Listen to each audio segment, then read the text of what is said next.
Mm. So the title of the conference, as you see, is the logic of nature and the nature of logic. So my talk is more about the nature of logic, but uh, before starting the discussion about the nature of logic, I will speak a bit about the relation between nature and logic. You can press. So we have nature and we have logic. What's the relation between the two? Is it a relation of opposition? You can see here nature, so we can say, what is the nature? Nature is forest, sea, and animals, you know that. So this is Rio de Janeiro, which is a city full of nature, as you can see here. And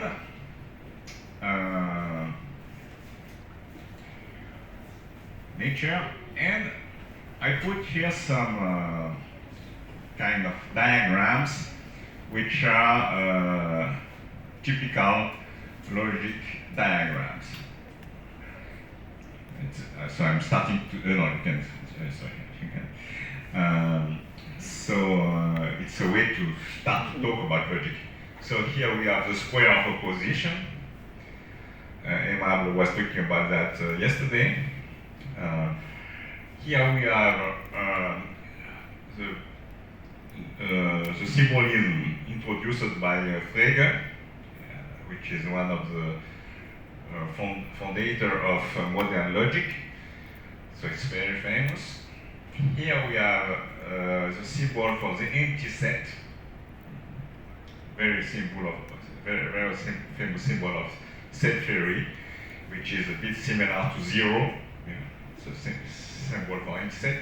And here you have something which is called a logic tree, which is a method of logic for proving things in a system of logic. So it's called logic tree. So there is a connection, it's a tree. So there is a connection between nature, because the tree is part of the nature. So the structure of the tree with the branch is the tree structure, which is directly inspired by nature, is used in logic. Not only in logic, it's used also for family tree, for classification. So it's the tree as a part of nature help us to reason. It's an example of connection between nature and reason. Next slide. Well, and then we have the opposition between what is natural and what is artificial. Artificial, it's a word that sometimes it's used in a negative way, but not necessarily. Artificial is something which is due to human beings, like rockets or like this castle. It's not part of nature. It has been built by human beings, so it's artificial in this sense, in the sense of something which is a product of art as a technique. Next one. And we have this famous expression, artificial intelligence. I forgot there is a typo missing here. Artificial intelligence, which is an expression which was created, coined by John McCarthy, that you can see him on the right, and in the 50s, but it's very popular, especially recently, because of the advance of artificial intelligence. McCarthy, so he created the expression artificial intelligence, he created the programming language Lisp, which is a very famous programming language, and he created also non-monotonic logic. I will say a few words about non-monotonic logic. And here on the left, you can see artificial intelligence in action, in the sense that when these people start to work on artificial intelligence, in the 50s, there were two challenges. One was to build a program that can win in a chess game over human beings. So this challenge was successful in the 90s. And one of the challenge which is not still now not so successful, is to have a program that can translate a language into another language. Well, there are quite a lot of progress. Now we can really. I was expected that. But anyway, I will without my program. I think maybe we don't need, no? I will go out to speak. It was amazing. So the automatic translation, as we say, is nowadays quite improving, but in some sense, we can argue that it's impossible to have a program that can translate language. I will not, this is not the main topic of my talk, so I will not enter in detail, but it's clear that it's not possible. Right? It's possible up to a certain point, which is quite satisfactory for different. Impossible n'est pas français, c'est vrai. By the way,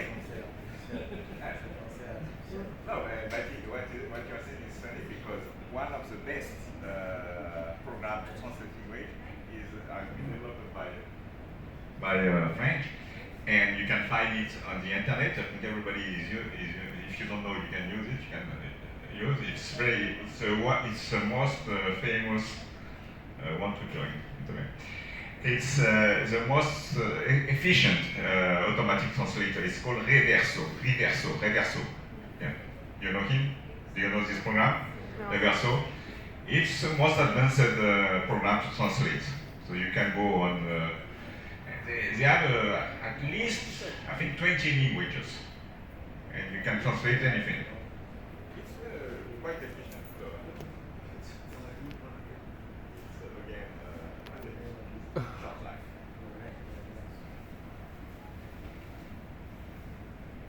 Okay, so it's okay. Next slide. Now, what is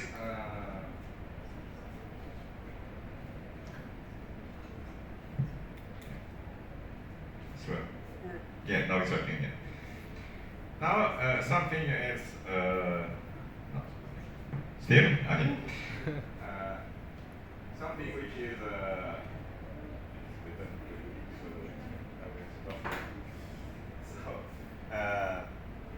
something which is artificial from the logical point of view now. It's the negation, classical negation. Because if you think about a non-cat using classical negation, what is a non-cat? Is everything which is not a cat. Or everything which is not a cat. We don't really use this negation in everyday life. For example, it's non-cat is not really part of our way of thinking.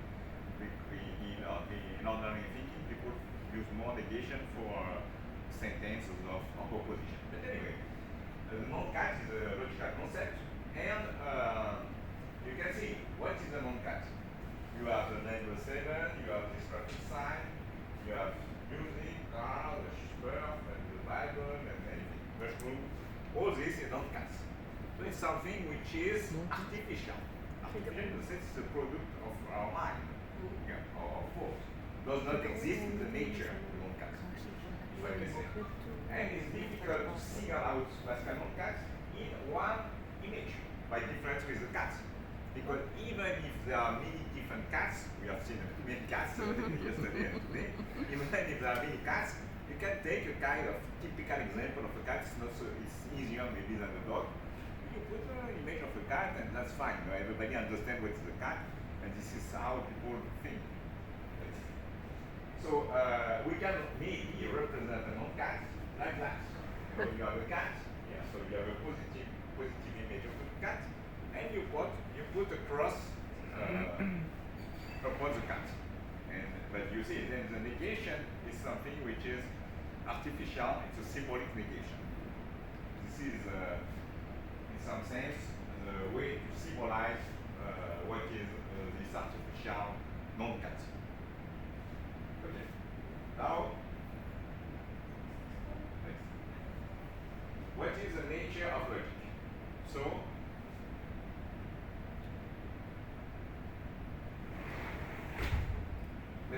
let's go to the main point of my talk, Western nature of logic. It's, we can also ask, what is the essence of logic? In, the question, can we speak about the essence of everything? Let's see. And then you see, I put between these two questions, this identity symbol, like same meaning, as we say, no? Same meaning, nature of logic, the essence of logic. We'll go to the next slide. Then, this symbol, which is called identity or equality, mathematicians, they prefer to speak about equality. In logic, people rather speak about identity. These two words are a bit synonymous. So this symbol of identity, let's say, has been created by this mathematician from Wales, Robert Report, at this time. And it became the most famous symbol of mathematics and one of the most famous symbols in the world. You can see this symbol everywhere in every country. I think in Egypt you see this symbol in course. In every language you have this symbol. It's a kind of universal symbol in the world. It's the most famous symbol, maybe with the symbol of dollar or something like that. It's very famous. Well, and let me explain how it works. It's interesting to understand the way that we think with symbolism in mathematics and in logic. So why Robert Report chose this symbol to express identity? Because they say, well, this is two identical lines. This identical to one. So this is a typical example and a very simple example of identity. It's a symbolization of identity, like in the same way that we symbolize justice by a balance. It's famous because it's from Egypt. This famous drawing painting from ancient Egypt, where there is people were talking about that yesterday. When you are dead, you put your head in the balance and you see if you will go to where you will go. Okay. So the justice is a symbol of the balance is a symbol of justice, and this is the symbolization of identity. So at the same time, it's a pictogram, like a balance when you do a pictogram of the balance, and at the same time, this pictogram is a symbol of identity. And so Robert Report chose this because it's very simple, and he said because it's better to use this kind of rather to write the word. It's shorter and you immediately understand when you see that. But, and there is something which is very interesting, is that identity is a notion which is in principle quite simple. Everybody thinks that he understands what identity is, but strangely enough, it's something which is not axiomatizable in first order logic. What does it mean? First order logic is the most famous system of logic of modern logic.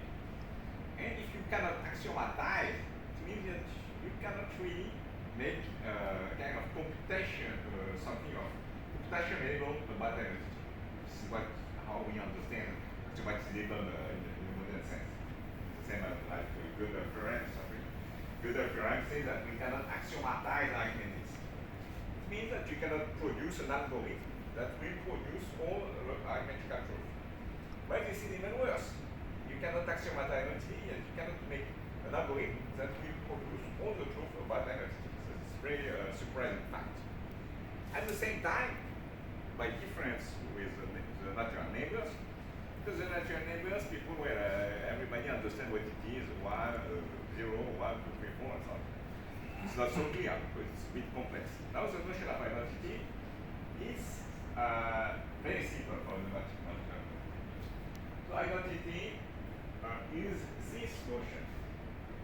We just take the very simple example of a set with two elements. And so after asking in this famous paper, what are logical notions? Asking what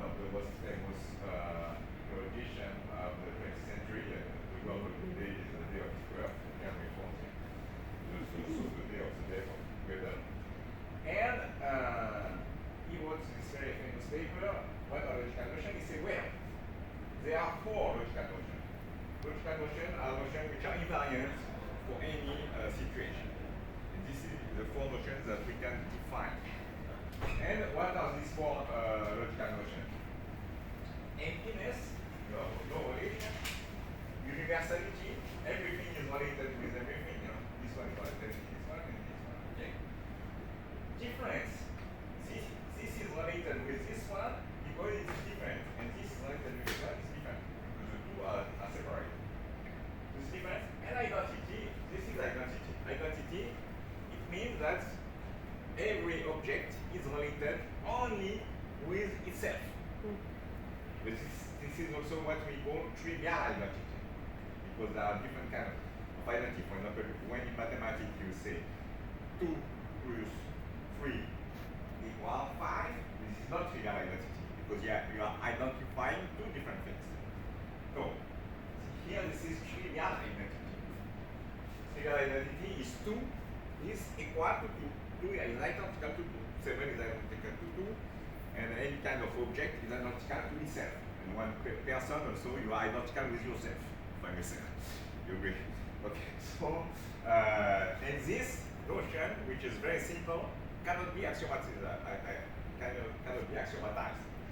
So this is very strange, but it has been proven. It has been proved, and the proof of that is not so that simple. Only people who know have made a graduation in logic can understand that. Undergraduation. You need to study logic for 2 or 3 years before understand this proof. So this is very interesting. Next. So now let's. So I was giving some example about logic. Now the general idea we can have about logic. So the word logic came from the Greek logos, and this is a word which is difficult to translate in other language because in Greek this not in Greek but also in modern Greek. This word has 4 different meanings. That's why it's difficult to translate. So, logos means science. For example, you say biology. Biology, logos is the second part of the word. Biology is the science of life. And so on. Psychology, science of the thinking. And so on. Now, you have logos as language. So also you can find this word in some neologism. By the way, neologism, neo means new, and logism means word. So neologism is a new word. So when you are using this word neologism, you are using logos in the sense of language. It's a new word. You have logos in the sense of logic, reasoning, which is a Latin translation of logos, ratio, and reasoning. And you have logos in the sense of relation. This meaning of logos in the sense of relation, we make him when we are talking about irrational numbers. What are irrational numbers? Irrational numbers are relation, first of all, rational numbers.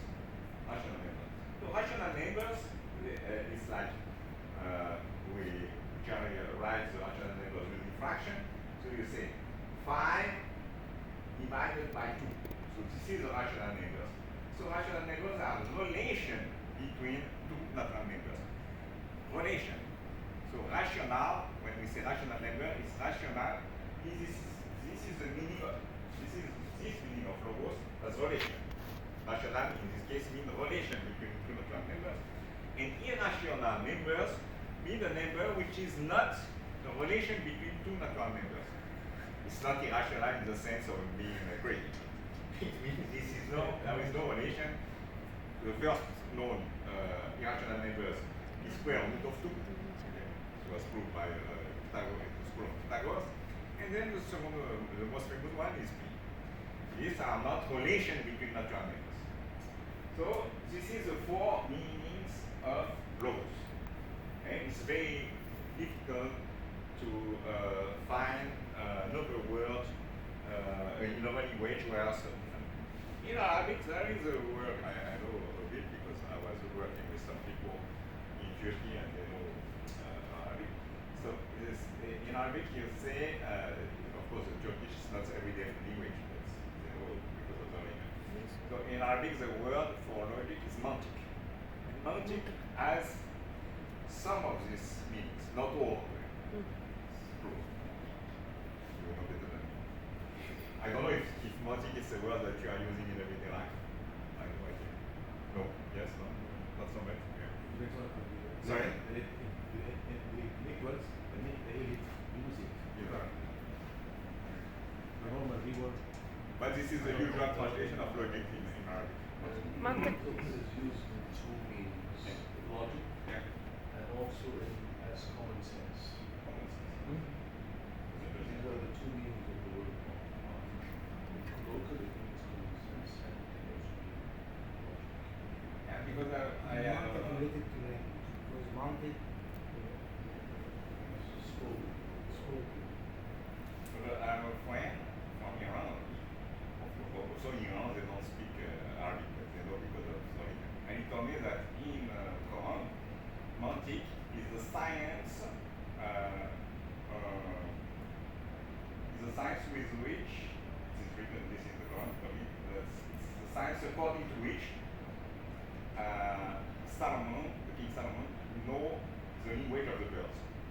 The language of birds? Know the language of the birds. The birds? The birds. Yes. So this is the symbolic meaning of magic. It's a science that you can understand many things through this science. This is what is written in the Quran. منطق of earth. Sorry? منطق of earth meaning the language. Yeah. But the science is a science according to which someone was able to understand the language. So it's a two. The word not about if you choose the first one, not, this means saying. Same. And the definition of the Quran is the one we usually accept it. You don't know any other thing. So I think magic probably has this same language of science and of reasoning, maybe not this one. It's something which is some sense quite close. Let's go to the next slide. So but it's also important to make a distinction between two. It's working now. Okay, thank you very much. It's important to make a distinction about two aspects of logic. Now I will speak as logic as we use the word in English, also in French, in Portuguese, and many different languages, in German, in Russian, and in many places in the world.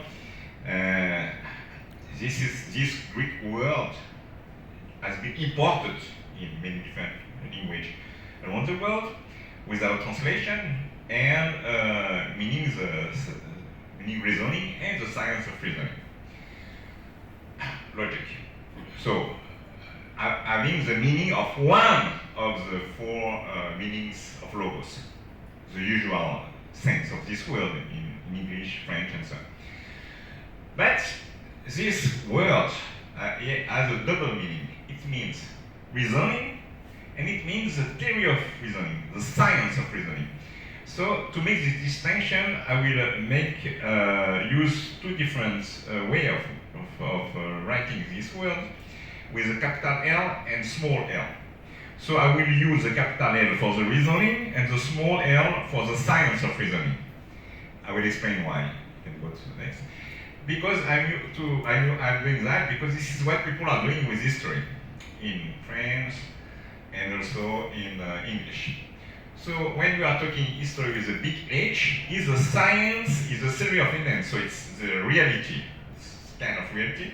And then you have the science which studies history, and this is with a small h. This is the general, people make the distinction between these two calligraphy. There is this interesting book by Wolf, A Global History of History. Global history of history. In fact, global history of history, this should be with a big H, because it's history of the science of history. It's a very interesting book.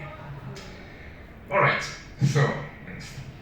So we can also introduce a third letter if we want to talk to the two at the same time. So if I put the lambda here, is to talk of the two together. This one and this one. Sometimes it's useful to have a word for the two together. Next. Now, if we consider logic with a small l, we can say well, it's a science of reasoning, but there are different parts in the science of reasoning as in other science. So there is science itself, but this science is not, it's the most general things, but inside the science of logic we have different logical systems, like syllogistic, proposal logic, first order logic, modal logic, and we have also different theories, model theories, proof theory, and things like that. In mathematics, it's a bit the same as that. We have the science of mathematics, and after that you have different systems of mathematical systems, and you have different theories. So it's important to see that it's a very articulated field, all the science of logic. So now let's see if you have understood the difference between these two aspects of logic. So I will, it's most of the time there is a confusion between the two meanings. And now I will give you, a quotation by 10 Greek thinkers.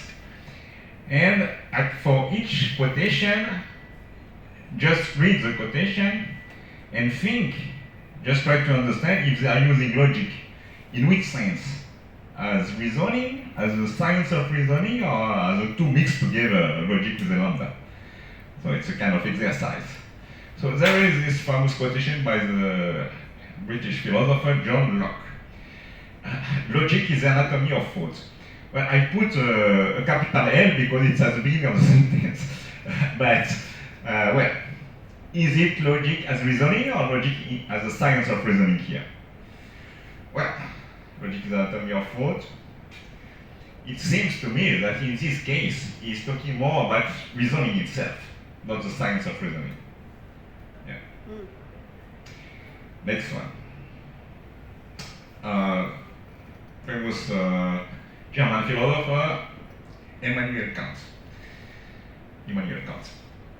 That logic has advanced in this sure course even from the earliest time is apparent from the fact that since Aristotle it has been unable to advance a step, and thus to all appearance has reached its completion. So, in this case, it's clear that Kant is talking about the science of logic. Yeah. He says that Aristotle has discovered the final stage of the science of reasoning.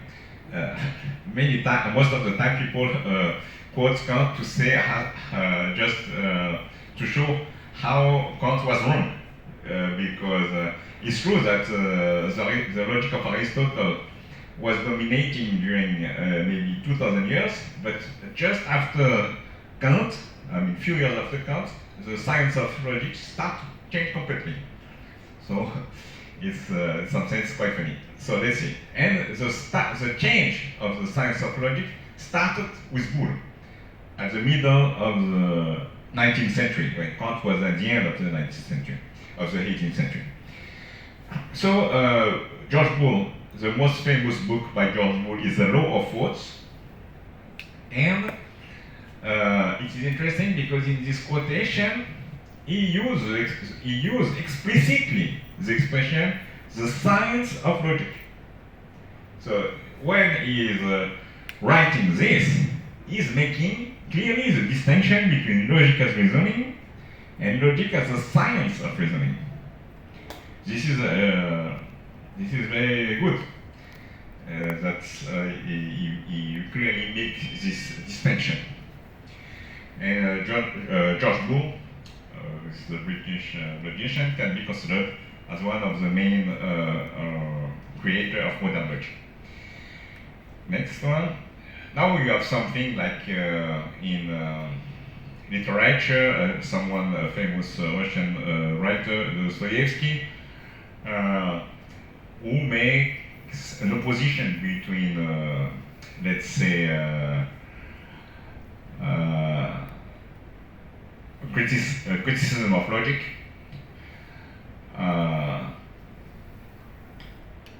against something else. Emotion, feeling. So next. Sorry, can you come back? So when he's ready to deny man has such a qualification for system abstract deduction that he is ready to distort the truth intentionally. So when he's saying that, is that truth is something which is beyond logic. He is ready to deny the evidence of this sense only to justify his logic. So it's an opposition between sense and rationality. But the question is, when he is using this word logic, is he using logic as reasoning or the science of reasoning? And we see that he is making a confusion between the two, because here, system and abstract deduction, so it seems that he's talking about the science of logic. Here it is in the sense of science of logic. And then, when he say evidence of this only to justify his logic, it seems that here he's talking about logic as reasoning.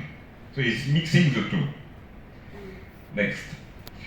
Now, a quotation from Lewis Carroll, who became famous because of Alice in Wonderland, but Lewis Carroll was a logician. He wrote several books on logic. And this quotation from, so in Alice in Wonderland, there are a lot of things about logic. And this is a quotation from this book. If it was so, otherwise if it was so it might be, and if it were so it should be, as it isn't, it ain't. That's logic. Well, so in this case, logic is used as reasoning, not as theory of reasoning. Next. Peirce also is a very important contributor for the development of modern logic. Bad reasoning as well as good reasoning is possible, and this fact is the foundation of the practical side of logic. Well, then again, he's talking about reasoning or science of reasoning. It seems that here it's more about the science of reasoning, because we have bad reasoning and good reasoning. So this is logic with a big L, and then this is the practical side of logic. You say, well, the science of logic will help us to make the distinction between the two and to be able to have good reasoning against false reasoning. So here, he makes it French. Wittgenstein also is a very famous contributor of modern logic. And this is, I put this picture because this is a building he designed in Vienna, which is not so nice, let me say. Logic takes care of itself, and all we have to do is to look and to see how it does it. But in this case, he's talking about reasoning, of course. Next. Famous French writer, Saint-Exupéry, pure logic is the will of the spirit. But in this case, also, we think it's more like about reasoning, yeah? Not the science of reasoning. And one more, Heisenberg, no, just come back. Heisenberg is a famous physicist from the 20th century, one of the most famous ones. And it's a relation between logic and physics, material world. So there was Heisenberg is very famous from the principle of indetermination that says that we cannot, up to some point, we cannot determine exactly the nature of matter, so the difference between wave and particle. And you say, well, we need to change the logic.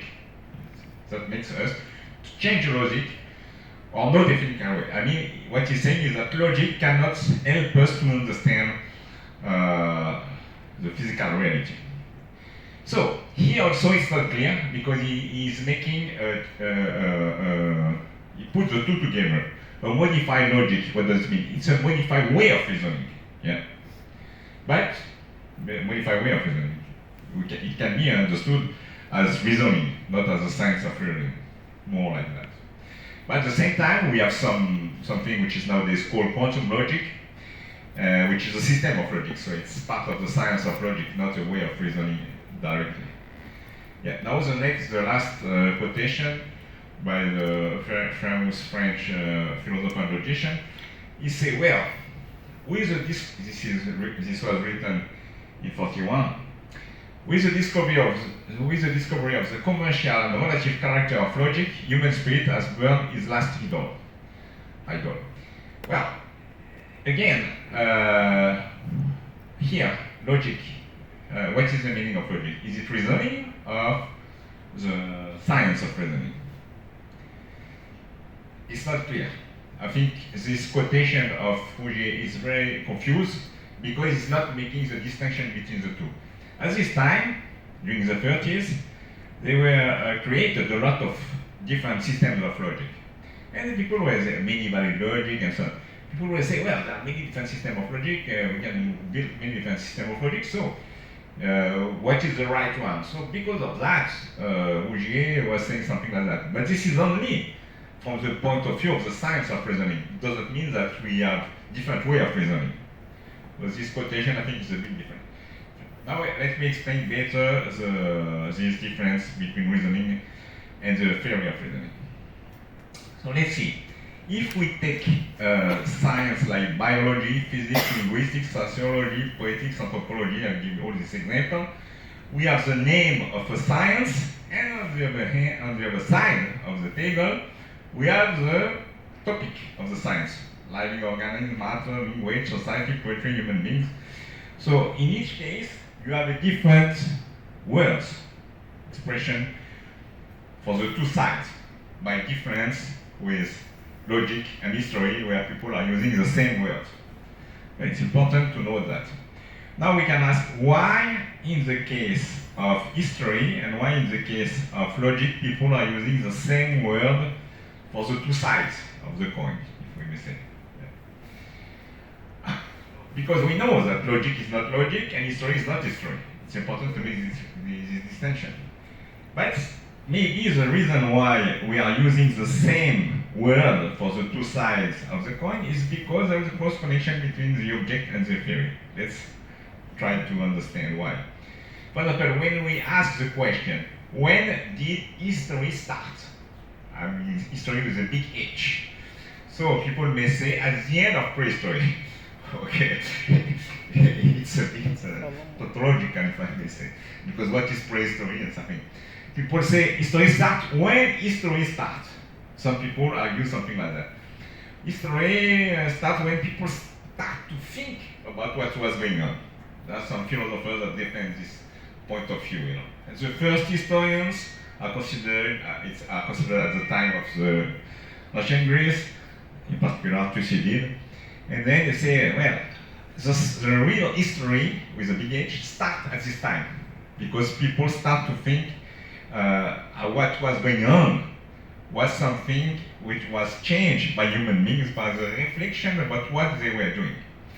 This can also apply to logic. And if for a mathematician, he can say, well, the beginning of history is the year 0. I think if he is speaking about the natural number, no? So this is the start of history. But, and we use nowadays everybody in the world. Of course, it's related with Christianism, but the calendar everywhere in the world is now we are in 2024. You know? So there is a 0, but there is also before 0.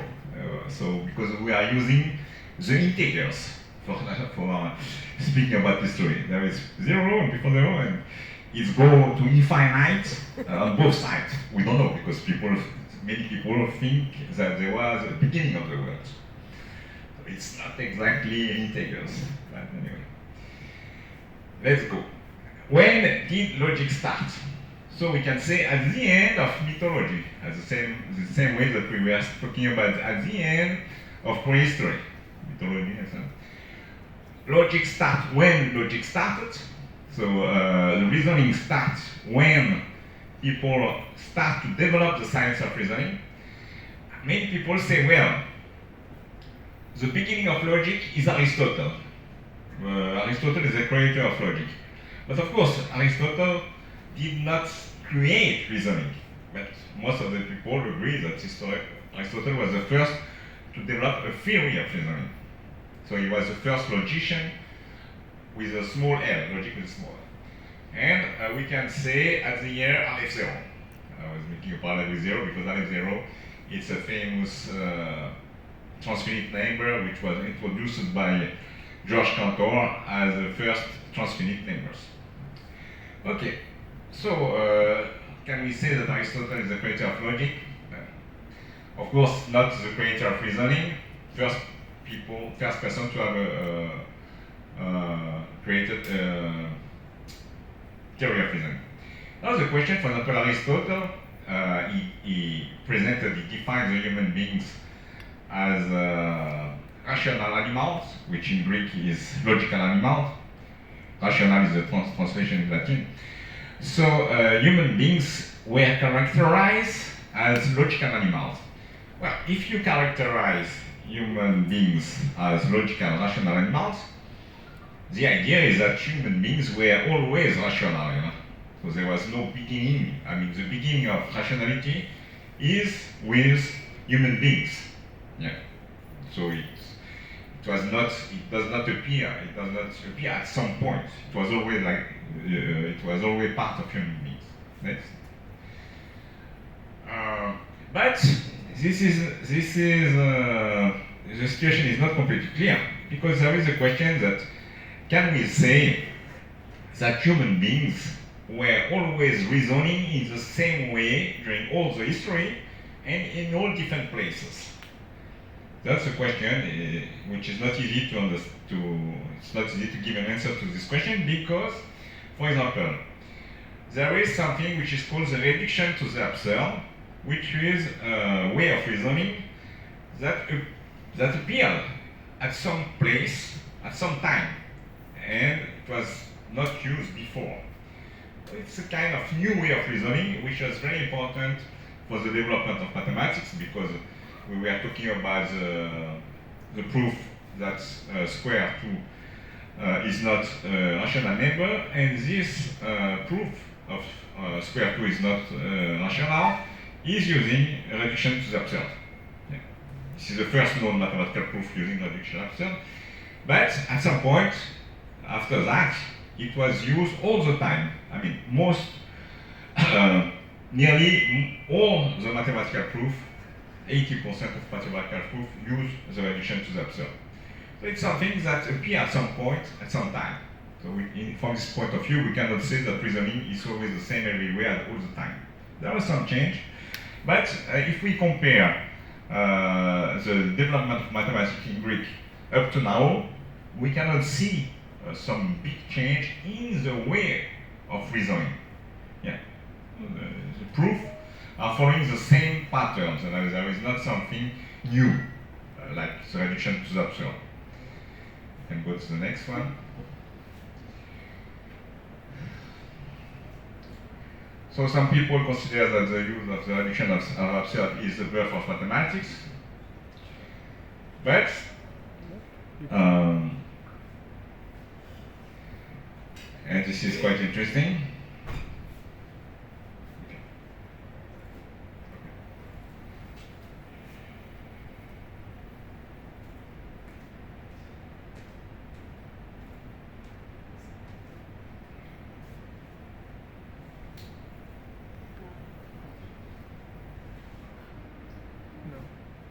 Anyway, we go on speaking. So the reduction, the proof of the square 2 is irrational was done about like 500 years before Jesus Christ. And then by the Pythagorean school. And logic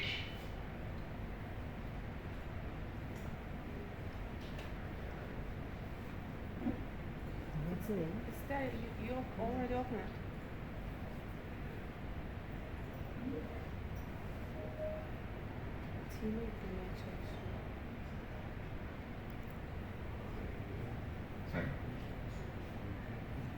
Sorry. Yeah. What? Events, volcanoes and storms, not only. Diğerlerini almaya çalışıyor şeye. Yeah, sure. Yeah. Also events. Events, yeah, sure. Yeah. No, I will just. Yeah, yeah. No, that's right. How will check? Yeah. Yeah. No. Big hole. Yeah. What you see in the picture, like there was sea and there was a lot of things. To drop that picture. So that might be alright. Okay. No, before, just the previous one. Okay. So, some people consider that the use of fictional absurd is the birth of mathematics. On the other hand, Aristotle, when he developed the science of reasoning, and this is why he is considered as the first logician, his system, syllogistic, was never used by mathematicians, and so the people think the idea that this science of reasoning was not interesting to reason, and a mathematician, up to now, I mean, generally they don't like logic as a science of reasoning because they think it's useless. It's true everywhere in the world. I mean, there are very few logicians in the mathematical department because they think it's not useful. And also, it's not true, but as a logician, I can say it's not true. But this is the idea. And on the other hand, Aristotle, with the science of logic, he was not able to describe the reduction to the absurd, which was the main way of reasoning of mathematicians. So the description of the reduction to the absurd was not only at the time of modern logic. Now we can clearly define what is the reduction to the absurd. Next. So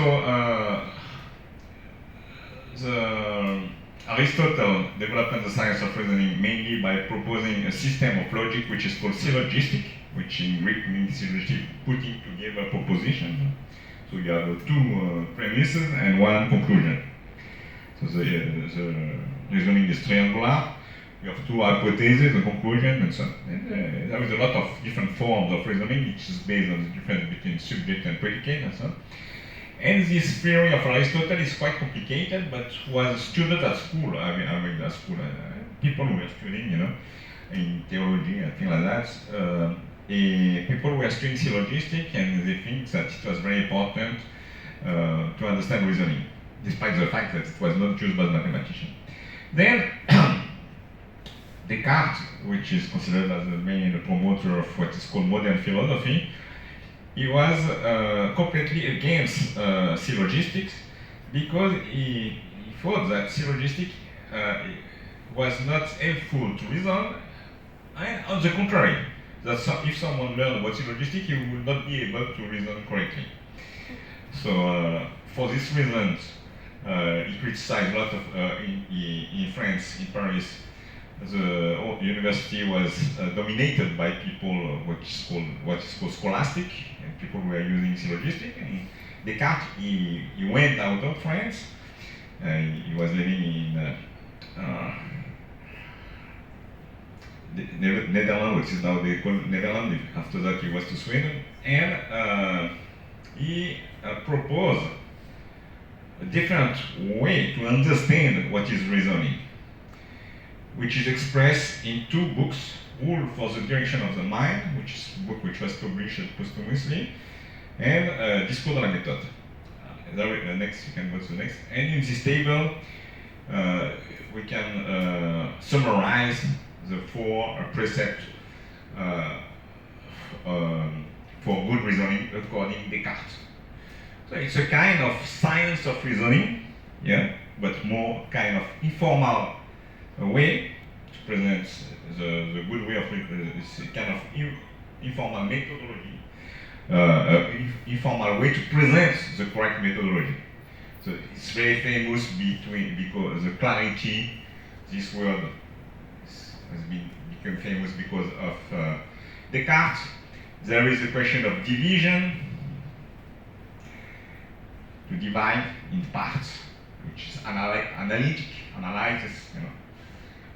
It's related with this notion of analyzing. When you analyze, you decompose. Assumption, which is reversed, you decompose and then you recompose. And the fourth part in the method is exhaustivity.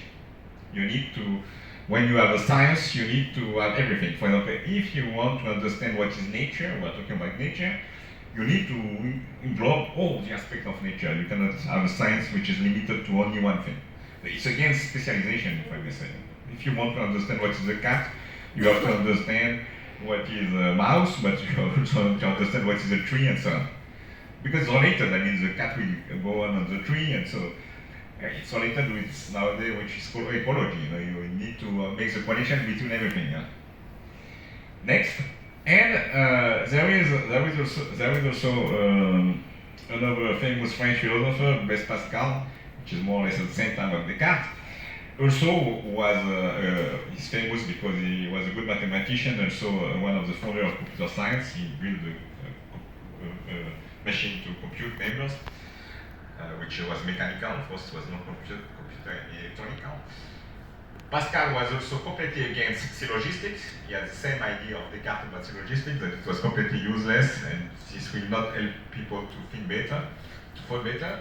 And he wrote a very small booklet where he explained the basis of mathematical reasoning, with definition, axioms, and proof, which are still, this methodology is still used by mathematicians. I will not read everything, but you make a definition. We are talking about the definition for the previous topic. You make a definition, so you have to define what is a triangle, what is a circle, You have some axioms, and then you make some proofs. This is the 3 steps of mathematics. Now, this is the last part of my talk, where I will explain a bit in maybe 10 minutes modern logic. What are the changes in modern logic? Because we have seen that syllogistics. So the history of logic has 2 parts. You have what is called traditional logic, which was the logic of Aristotle from the 4th century before Christ until the middle of the 19th century. So it's like 2,000 years, more than 2,000 years of traditional logic. And then modern logic. Modern is kind of ambiguous terminology because it's used in different ways. But in logic, when we are talking about modern logic, we are talking logic from the mid 19th century with George Boole. And then Frege, Peirce, Wittgenstein, Russell, and so on. It starts at the middle of the 19th century, what we are calling modern logic. And it's not completely, but it's very different from syllogistic of Aristotle. It's a new way, it's a new science of reasoning. Yeah. So, according to Kant, logic and logic eternal, I mean the reasoning, human beings are always reasoning the same way, and then the science of reasoning is eternal because Aristotle discovered the science. Kant was very impressed by Newton. Isaac Newton. So he said, well, Newton has discovered the law of physics, of the material world, in the same way that Aristotle has discovered the law of reasoning. And this has a description and it will never change. That was the idea of Kant. Now, Boole, he had the idea that logic as reasoning was always the same, will not change, and most of the people nowadays think like that. But that logic as a science of reasoning is changing because Boole wanted to have a better understanding of the science of reasoning of Aristotle. He didn't want to reject it, but to formulate it in a different way using some mathematical tools because Boole was formed in the British School of Mathematics of the 19th century, which was very important. Then another important person for the development of modern logic is German logician Frege. So he introduced this famous symbol here, classical logic. So there is classical logic. What we call classical logic in modern logic is a system of logic. So some people say, well, Frege maybe was the first, it's not exactly true, but it's one we're developing. Well, so this is a description of classical logic using Frege notation. But what we can say is that this is not logic, this is not reasoning, this is a way to describe reasoning. We have to be aware about that. Although the use of symbolism by Frege was to be as close as much as possible to reasoning. He wanted to make something parallel, which is what's close. Symbolism can help us to do that. Next. So we have classical propositional logic, first order classical logic. They are the two most famous systems of logic in the science of reasoning, and this system were developed by many people together. Next. And then we have classical logic versus non-classical logic. I put this lambda because most of the time it's not clear if we are talking about a way of reasoning or system of reasoning. There is a confusion. Even in modern logic, there is a confusion between the two. I will try to explain. Next. Now, let's see. Here we can make a triangle of negation. So we have the word negation, like we have the word sun, the language, which is changing according to the different language in the world. We have the word. We have here idea of negation, which can be expressed in different ways by a truth table in modern logic, by a dichotomy in ancient Greece. And we have the reality of negation. But what is the reality of negation? It's a way of thinking, you know. It's a way of thinking using negation. So what we want to do is to develop a theory of negation which has a relation between the reality of negation. But there is an interaction between the two. It's not like in physics. You want to describe that you have here the reality of the solar system. This is a physical reality, and then you have a physical theory. There is no interaction between the two. I mean, there are some interaction because you can use the theory to navigate within the system solar in this sense, but you will not change in a radical way the reality. Here, the relation between the two is not clear because we don't know if the negation exists by itself. It's not clear. It's not necessarily an objective reality. Next. So, when we are talking about classical logic, is it something which is a description of a reality, or it's something which is normative in the sense this is how we must reason, this is how we must think. So this distinction was already the case for Aristotle. He said, well, syllogistic is the way that we must reason. So it was something which was normative. He was not saying this is the way that we are reasoning. He says this is the way that we must reason. Not to go in the wrong direction like the sophist. So it's something which was normative. And in modern logic, we say something like that. Close to reality, we don't know, because what is the reality of reasoning? Okay, this one. So classical negation, when we are talking about classification, the way we are reasoning, not clear. Because in the Eurasian reasoning, we don't use classical negation. The way we should reason, yeah, maybe. The good way to catch reality. So there is application of logic to reality. Next. Now, in the development of modern logic, there was many different non-classical systems which were proposed, like intuitionistic logic, which, according to some mathematicians, was a better description of mathematical reasoning. And some people think this is the way the mathematical should reason. So we have this guy here from Netherlands, Bauer.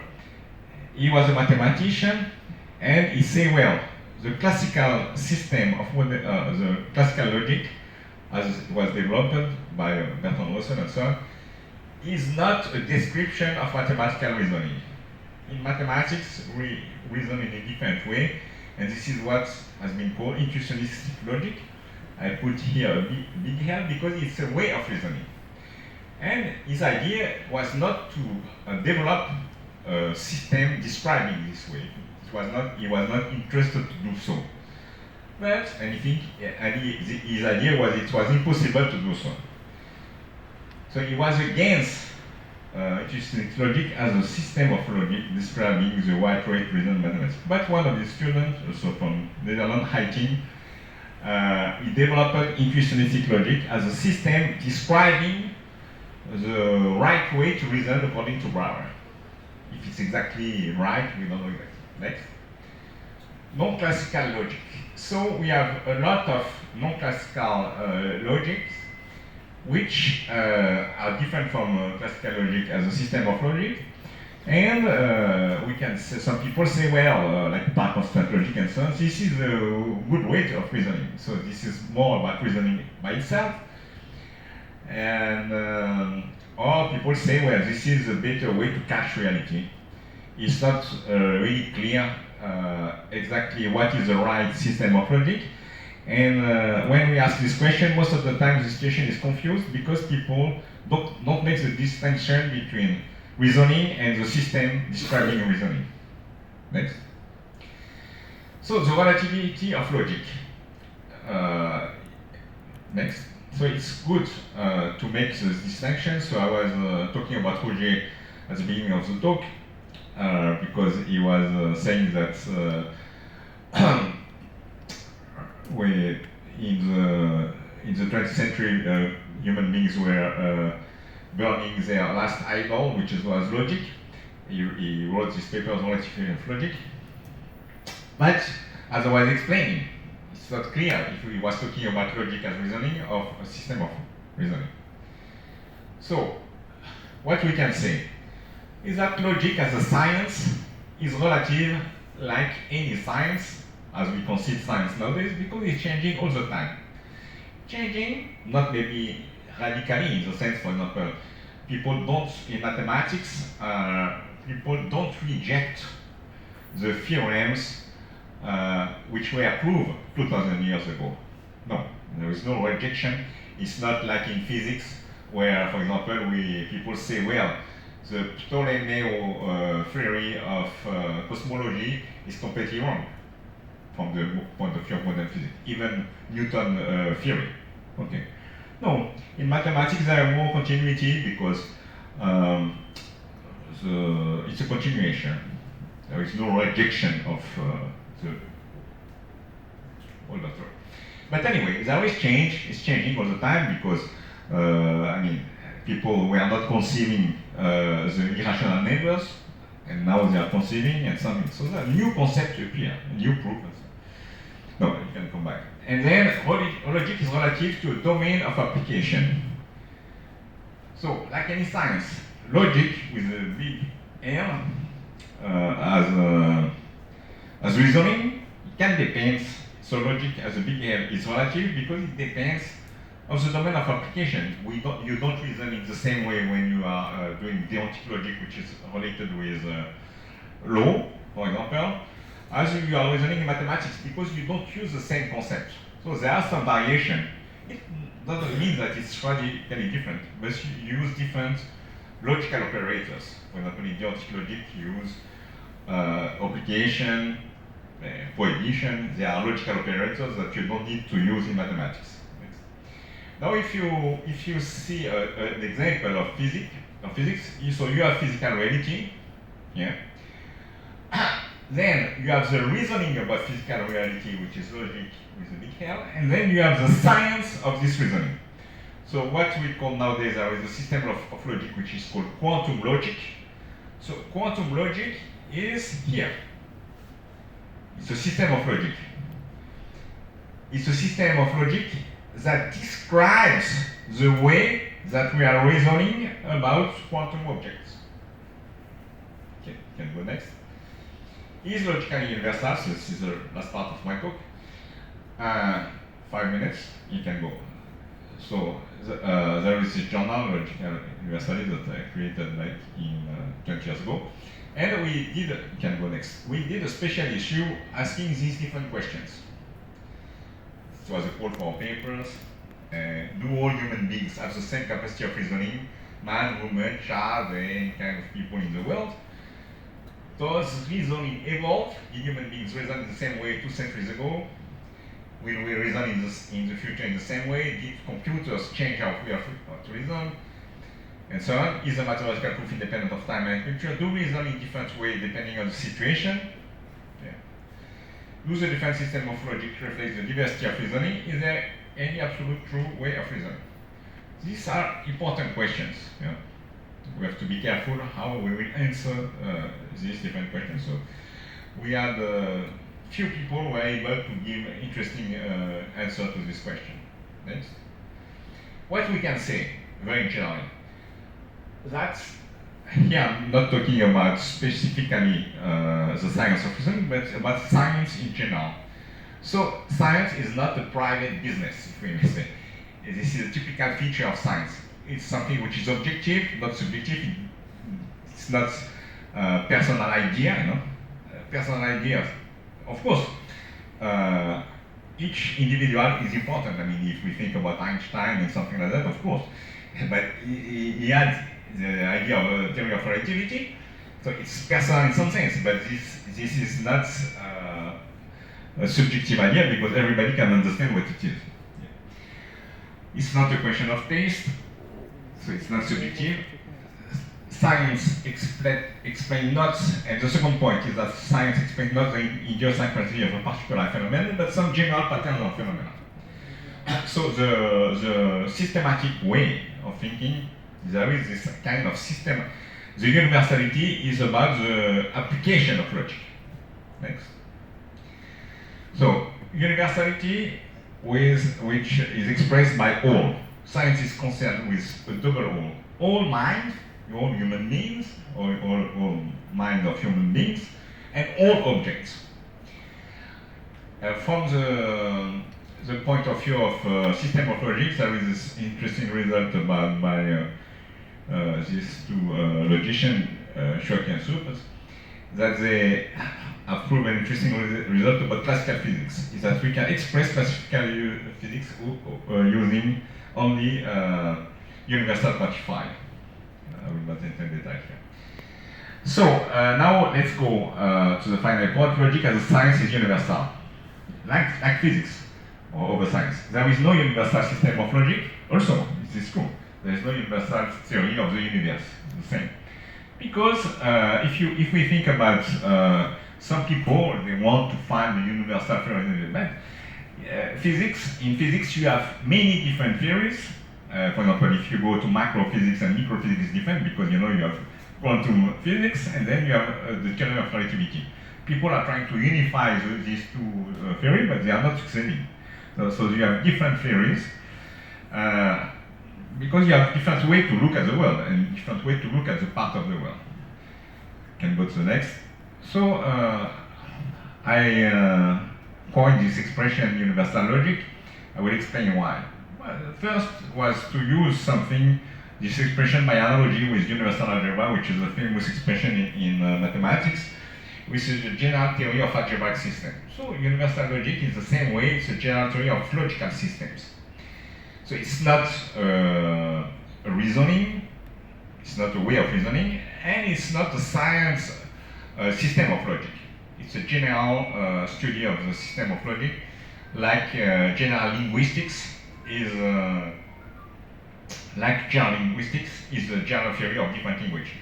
This is easy to understand because when you are talking about general linguistics by itself is not a language.